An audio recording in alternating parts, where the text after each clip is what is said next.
മക്കയിലെ മലയാളികളടക്കമുള്ള പ്രവാസികളുടെ പ്രശ്നപരിഹാരത്തിനു വേണ്ടി കെഎംസിസി സെൻട്രൽ കമ്മിറ്റി ഭാരവാഹികൾ നാളെ ഡൽഹിയിലേക്ക് 10,000-ഓളം പ്രവാസികളുടെ ഒപ്പുശേഖരണവുമായാണ് നിവേദക സംഘം നാളെ രാത്രി ഡൽഹിയിലേക്ക് പുറപ്പെടുന്നത്. 10,000-ഓളം പ്രവാസികളുടെ ഒപ്പുശേഖരണവുമായാണ് നിവേദക സംഘം നാളെ രാത്രി ഡൽഹിയിലേക്ക് പുറപ്പെടുന്നത്. മക്കയിലെ മലയാളികളടക്കമുള്ള പ്രവാസികളുടെ വിവിധ ആവശ്യങ്ങളടങ്ങിയ നിവേദനങ്ങളുമായി പ്രവാസികാര്യ മന്ത്രാലയം, വിദേശകാര്യ മന്ത്രാലയം, വ്യോമയാന മന്ത്രാലയം എന്നീ വകുപ്പുകളിലേക്കാണ് സന്ദർശനം നടത്തുകയെന്ന് യാത്രക്ക് നേതൃത്വം നൽകുന്ന president Abdul Muhaimin Alungal, general secretary Mujeeb Pookkottur എന്നിവർ അറിയിച്ചു.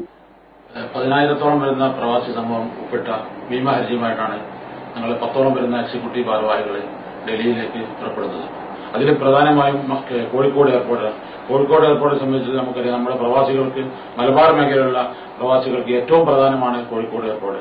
അതിന്റെ യാത്രാ ദുരിതം അനുഭവിക്കുന്ന നമ്മുടെ പ്രവാസികളും അതേപോലെ തന്നെ ഹാജിമാരുമാണ്. അവിടെ ആ പ്രശ്നം പരിഹരിക്കുക, അടിയന്തരമായി കോഴിക്കോട് എയർപോർട്ടിലെ യാത്ര പുനഃക്രമീകരിക്കുക എന്ന മെയിൻ അജണ്ടയാണ് ഞങ്ങൾ പോകുന്ന യാത്രയുടെ പ്രധാന ഉദ്ദേശം.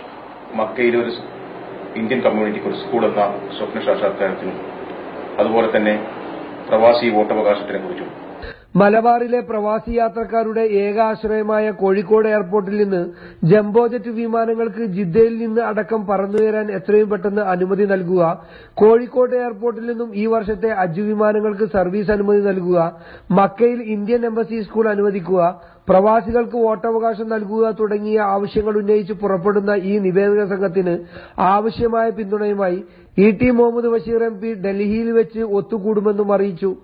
ബഷീർ തൊട്ടിയൻ, ജീവൻ ന്യൂസ്, ജിദ്ദ.